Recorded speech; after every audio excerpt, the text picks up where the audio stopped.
One of the technologies that we've embraced in our practice is CAD/CAM for the fabrication of crowns when people have broken teeth.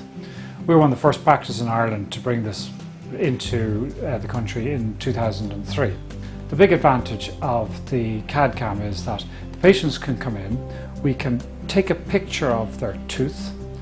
That picture is then converted into a three-dimensional virtual image on the software that we have. We then design the tooth to fit, custom designed to fit in that patient's mouth.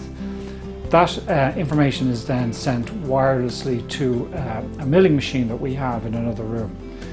In that milling machine we will place a block of porcelain and the tooth will literally be cut to shape to fit that patient's mouth. The huge advantage is that this is a very accurate restoration and that we can return it to the patient's mouth in approximately 15 to 20 minutes. The whole process usually takes about 90 minutes and patients could leave with the tooth fully restored, fully functional after that period. We are one of the primary implant practices in the west of Ireland. Implant dentistry is the future for people who have no teeth.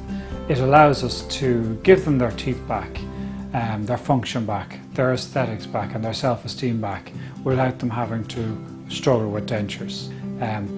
A young patient can come into us on a Monday morning after a hurling accident, with a tooth knocked out or fractured.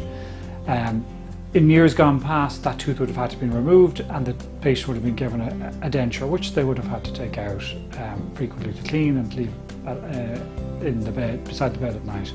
Now we can, on the day they come in, we can generally remove the tooth, place an implant and give them a temporary tooth so they can go out with their self-esteem intact. Obviously there's a healing period that is required before we give them a final tooth, but the trauma is dealt with quickly and the patient is much happier with the treatment.